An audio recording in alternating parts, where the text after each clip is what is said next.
Hello and welcome back to Immortal News. In this video, we're sharing updates on 13 legends who have passed away today and in recent days. We'll feature special tributes to honor these legends later in the broadcast. In our news segment, we'll delve into new updates about a mysterious plane crash north of Moscow, potentially involving Wagner military chief Yevgeny Prigozhin, and the tragic loss of Spitfire enthusiast Trevor Bailey in West Oxfordshire. Stay tuned for these stories and more. Please support us by liking this video.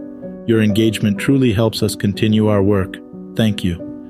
Number 13, Warren Hogue, a stalwart of international journalism and global insight. Warren Hogue, an eminent journalist whose career spanned over 3 decades with the New York Times, passed away at his Manhattan home on August 23rd at the age of 82. His wife, Olivia Hogue, revealed that the cause was pancreatic cancer, diagnosed in early 2022.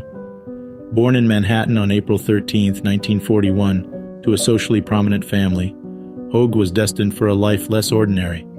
He graduated from Yale in 1963 with a bachelor's degree in English and served in the Army Reserve until 1970.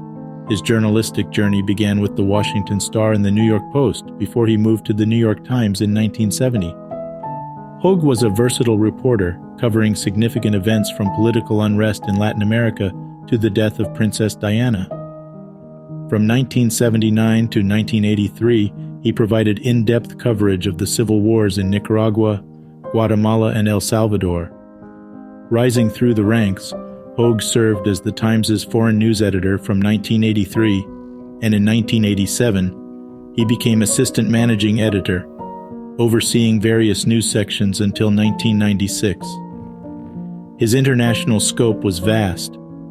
He reported from over 80 countries, authored approximately 1,300 articles, and focused on critical issues like the 1998 Good Friday Agreement and the 2004 Indian Ocean tsunami. After leaving the Times in 2008, Hogue was appointed as Vice President for External Affairs of the International Peace Institute and later became its senior advisor in 2012. He is survived by his wife Olivia, their son Nicholas, 2 stepdaughters, a brother, a sister, and 6 step-grandchildren. Known as much for his sartorial elegance as his journalistic prowess, Hogue was described as fundamentally decent, polite, and civil by those who knew him well. Tribute to Warren Hogue.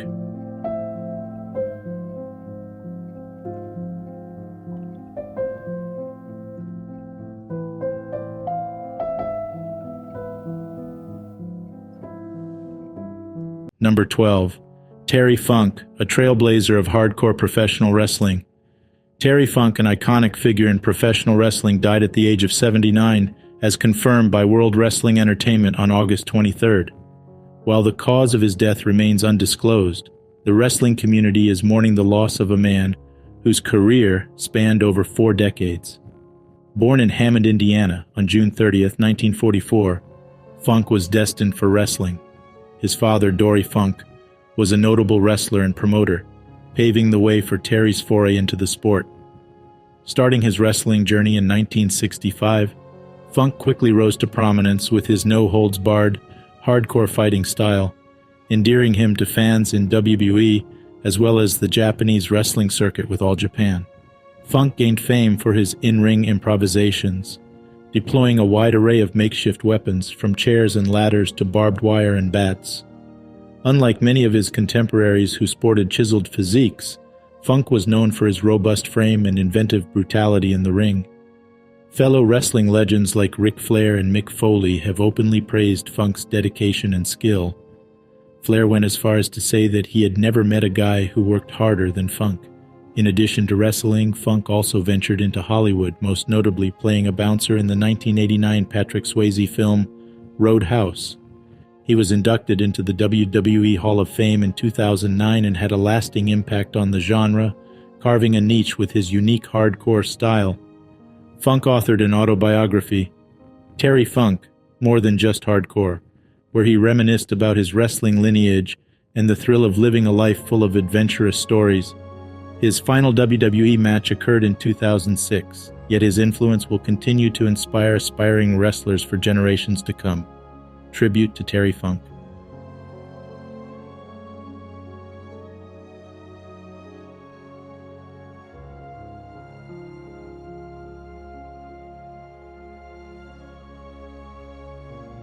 Number 11. Laszlo Birini, a stalwart in investment analysis and philanthropy. Laszlo Birini, the American investor and founder of Birini Associates Inc., passed away on August 21st at the age of 79. Born in Hungary and later moving to Pennsylvania at the age of 7, Birini carved out an illustrious career in the world of finance. After earning his undergraduate degree in history from the University of North Carolina at Chapel Hill and an MBA from New York University, he began his career as a trader. In 1976, Birini joined Salomon Brothers, where he rose through the ranks to become the head of equity market analysis. It was during this period that he created the Stock Week, offering weekly insights into market structure, fund flow, and volatility. After departing from Salomon Brothers, he launched Birini Associates in 1989, a stock market research firm that has since made significant contributions to understanding market psychology and predicting stock trends. Birini was also a prolific writer and commentator, with frequent contributions to esteemed publications like Forbes, Wall Street Journal, and Bloomberg, among others. Aside from his financial career, Birini was also involved in philanthropic endeavors. In 2001, he founded the Laszlo Birini Sr. Distinguished Professorship in Hungarian Culture at the University of North Carolina, a $1 million endowment aimed at fostering Hungarian studies in the United States. His books, such as The Master Trader, Birini's Secrets to Understanding the Market, remain essential reading for anyone looking to understand the complex world of investments. With his multifaceted contributions to the investment world and academia, Birini leaves behind a rich legacy that will continue to influence and educate future generations. Tribute to Laszlo Birini.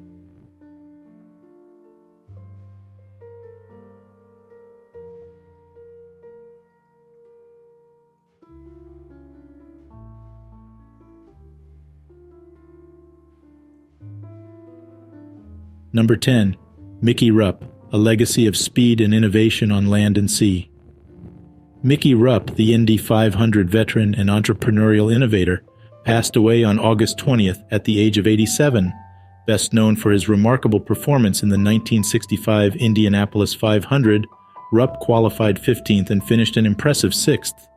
Though his 6th place finish would often have earned Rookie of the Year honors, the 1965 rookie class was extraordinarily strong, featuring legends like Mario Andretti and Gordon John Koch. Rupp's racing career was short but impactful. He only made 5 IndyCar Series starts in 1964 and 1965.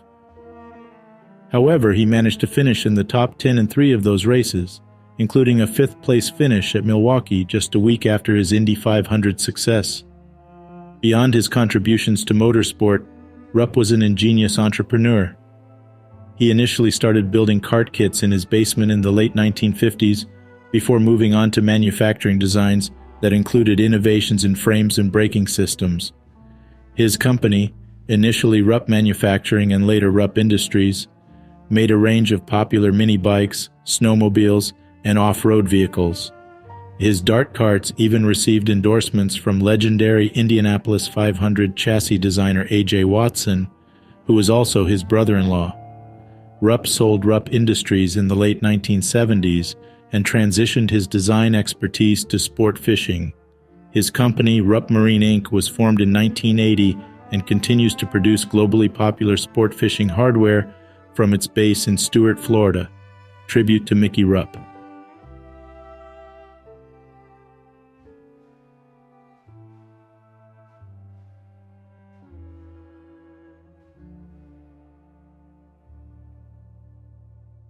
Number 9. Eric Prescott, a life of tenacity and triumph on and off the rugby field. Eric Prescott, a revered forward in the world of rugby league, passed away at the age of 75 on August 21st. A native of Widnes but later a resident of the Nutgrove area in St. Helens, Eric was celebrated for a remarkable career that spanned from 1968 to 1989. His feats on the field were even more astounding considering he maintained a full-time job as a painter and decorator with Widnes Corporation and Halton Council. During his tenure, Eric made nearly 600 senior appearances, acquiring 23 medals, including championship winners' medals with both Saints and Salford, and a memorable Wembley victory with Widnes.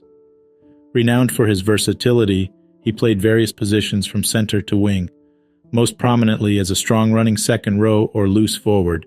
He particularly shone in the 1970 championship final against Leeds, scoring 2 crucial tries for the Saints in a decisive win. Notably, Eric was a part of the Salford pack that was foundational to the Quality Street Gang's stellar performances in the 1970s. He returned to his native Widnes in 1981 for a fee of £2,200, going on to make a dream-come-true appearance at Wembley. Captured in an award-winning photograph, his joy at winning epitomized his enduring love for the sport. His passion for rugby remained even after retirement. He clocked a time of 4 hours 30 minutes in the London Marathon in the early 1990s and frequently watched games from the sidelines. He leaves behind his wife Pat, children Neil and Suzanne, and grandchildren among other beloved family members. Tribute to Eric Prescott.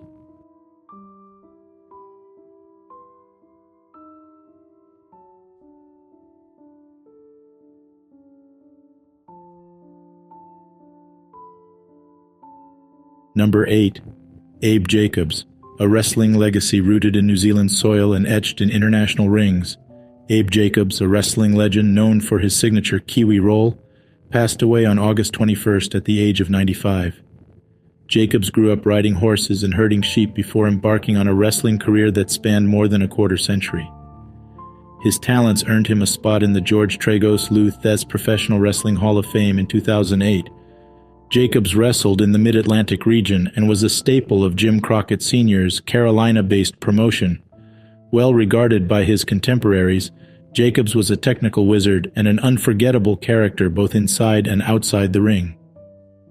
Abe's journey took him from New Zealand's pastoral landscapes to wrestling's most storied venues.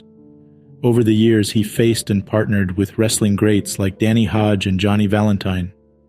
Although Jacobs never clinched a title belt in the Carolinas, he did hold several championships in other territories, most notably the North American Junior Heavyweight Championship. Jacobs was known for his ability to work well with everyone, from rookies to seasoned pros. Wrestlers like Barry Windham and Charlie Fulton credited him for their in-ring education, stating that Jacobs taught them on the go and never hurt them during matches. After retiring from wrestling in 1983, Jacobs switched gears to manage Ricky Steamboat's gym in Charlotte, and later worked as a shuttle bus driver. But his love for sports never waned. He was an avid golfer, and even used his reputation to raise money for charitable organizations. Abe Jacobs leaves behind not just a legacy in wrestling, but also an immeasurable impact on those he taught, entertained, and loved. Tribute to Abe Jacobs.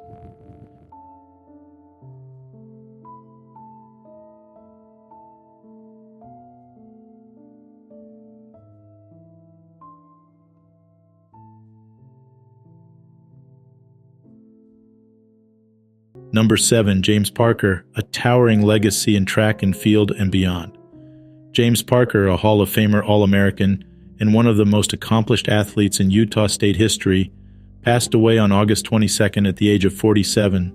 Parker was a veritable force in track and field, setting multiple school records and achieving 9 All-American honors.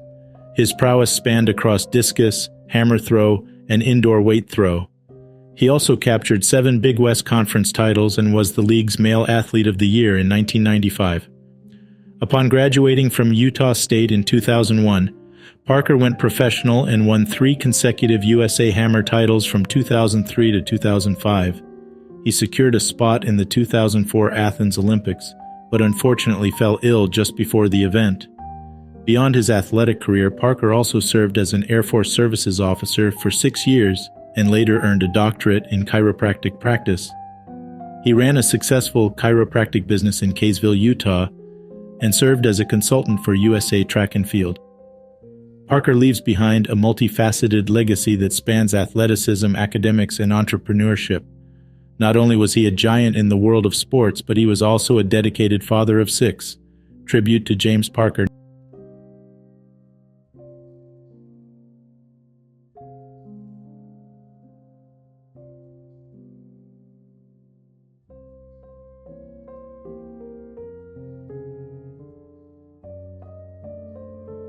Number 6. Nizo Yamamoto, the mastermind behind iconic anime landscapes. Nizo Yamamoto, the eminent art director known for his groundbreaking work with Studio Ghibli and other animated films, passed away on August 19th at his home due to stomach cancer. He was 70. Starting his illustrious career with the TV animation Future Boy Conan, Yamamoto significantly influenced the aesthetic of iconic Studio Ghibli films, like Hayao Miyazaki's Princess Mononoke. His credits also include unforgettable projects such as Isao Takahata's Grave of the Fireflies and Mamoru Hosoda's The Girl Who Leapt Through Time. Yamamoto's contributions to Makoto Shinkai's 2019 anime film Weathering With You led fans to coin the term Nizo Clouds in honor of his dynamic cloud paintings. Born in Goto, Nagasaki Prefecture, he leaves behind a lasting legacy in Saitama Prefecture, where his artwork continues to be showcased at the Nizo Yamamoto Art Museum. Tribute to Nizo Yamamoto.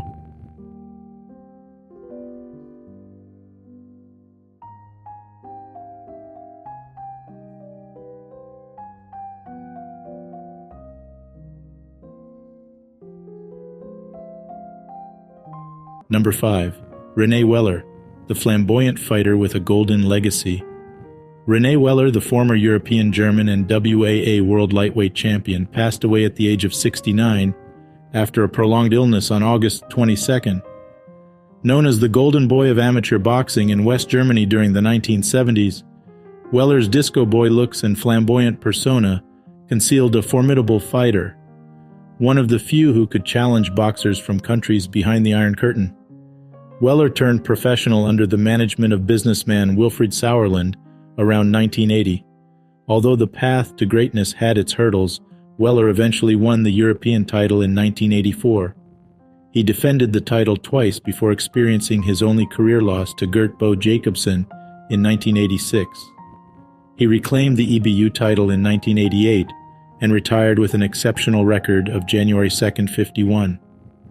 Beyond the ring, Weller was a man of many talents: a silversmith, a clothes designer, and an active participant in show fights.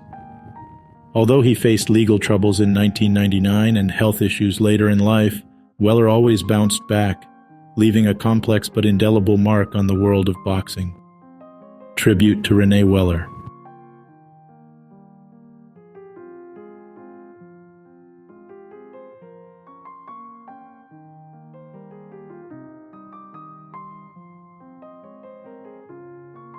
Number 4.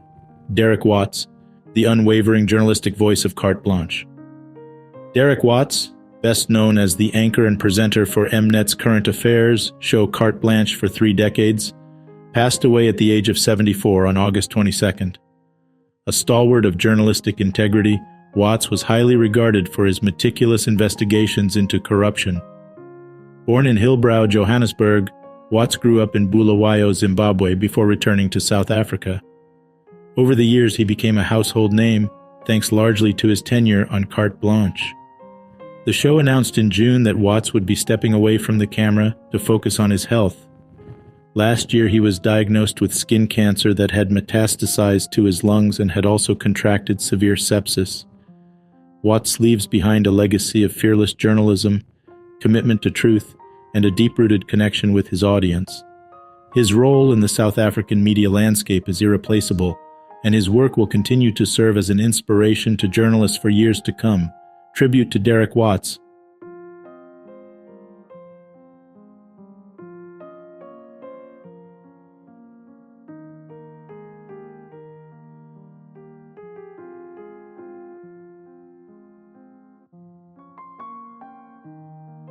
Number 3. Theon Stoffberg, a towering figure in South African rugby. Theon Stoffberg, a South African rugby icon and former national team captain, passed away in a traffic collision on August 23rd at the age of 68. Stoffberg's journey in rugby began at Grey College in Bloemfontein, leading him to his provincial career with Orange Free State and eventually Northern Transvaal. He was lauded for his size and speed, a rare combination for a flanker during his time. Stoffberg's international debut came in 1976 against New Zealand, and he went on to play 21 tests, scoring 6 tries. His captaincy years were marked by high-stakes challenges, notably leading the Springboks during the tumultuous 1981 tour of New Zealand. Post-retirement, Stoffberg was a physiotherapist and business owner, dealing with tour groups. He remains the only player to have won the Currie Cup with 3 different teams: Free State, Northern Transvaal, and Western Province. Stoffberg leaves behind a monumental legacy, not just for his athletic prowess but also as a pivotal figure in one of rugby's most politically and socially charged eras. Tribute to Theon Stoffberg.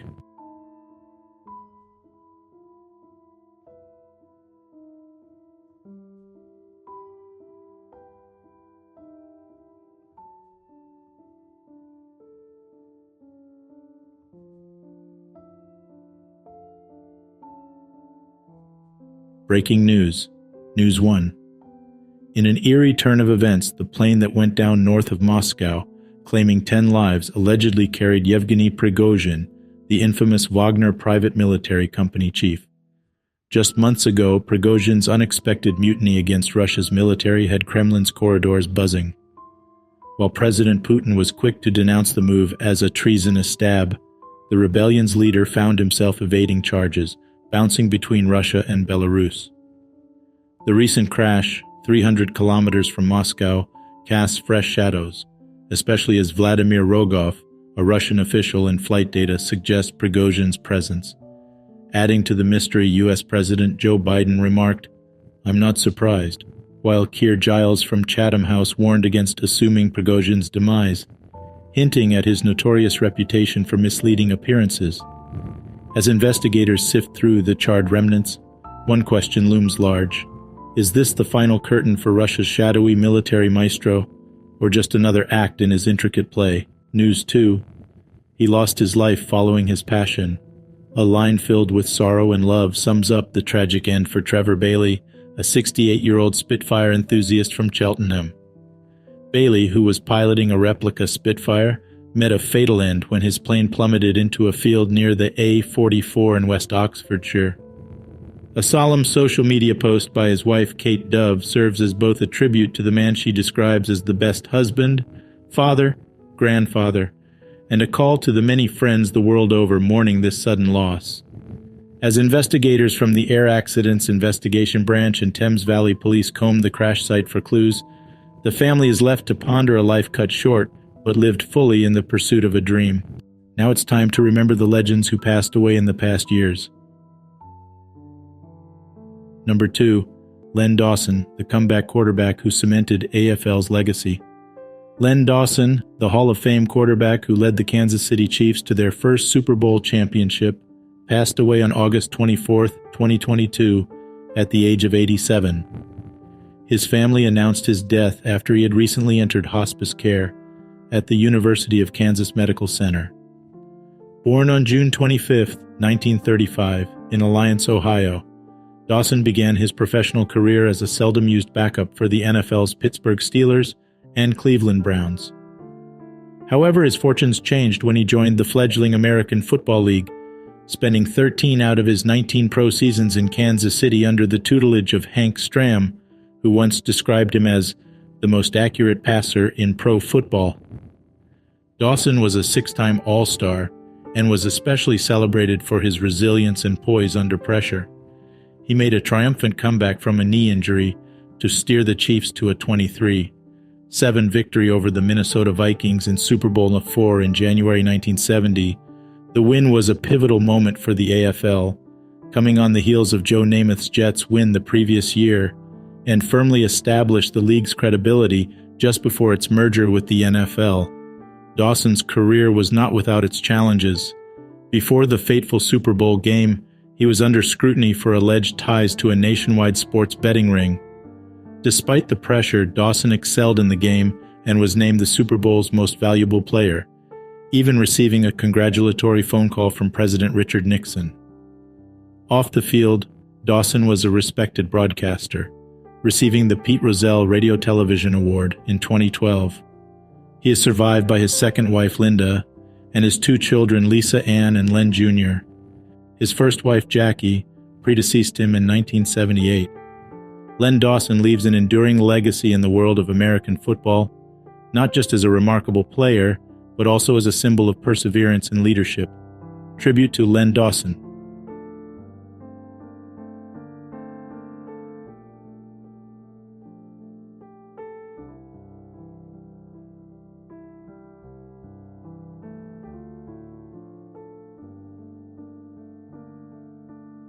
Number 1. Charlie Watts. The unflappable beat of rock's iconic band. Charlie Watts, the indomitable drummer of the Rolling Stones, passed away at the age of 80 on August 16, 2021, in a London hospital, surrounded by his family. Charlie Watts started off drumming to American jazz records in his teens before joining the British rhythm and blues band Blues Incorporated in 1962. However, it wasn't until he became part of the Rolling Stones in 1963 that he became an irreplaceable part of rock history. Known for his straightforward four-drum setup and disdain for drum solos, Watts was the unfussy yet pivotal backbone of every Rolling Stones album and tour, including iconic albums like Let It Bleed, Sticky Fingers, and Exile on Main Street. In addition to his rock endeavors, Watts was a dedicated jazz musician who formed several groups like Rocket 88 and the Charlie Watts Orchestra. His importance in both the rock and jazz worlds drew tributes from a myriad of artists including Ringo Starr, Paul McCartney, and Elton John, who described him as the ultimate drummer and the most stylish of men. Watts was one of the rare rock stars who lived a stable personal life. He was married to his wife Shirley Ann Shepherd since 1964 and is survived by their daughter Serafina and granddaughter Charlotte. Despite facing health issues, including throat cancer in 2004 and a recent emergency surgery, he remained an integral part of the Rolling Stones until the end. He was scheduled to miss the band's upcoming U.S. tour to recover from an unspecified medical procedure. Charlie Watts leaves behind a legacy that far transcends his role as a drummer. He was the epitome of cool and the heartbeat of one of the greatest rock bands in history. His work in both rock and jazz is a testament to a talent that defied genre and generation. Tribute to Charlie Watts.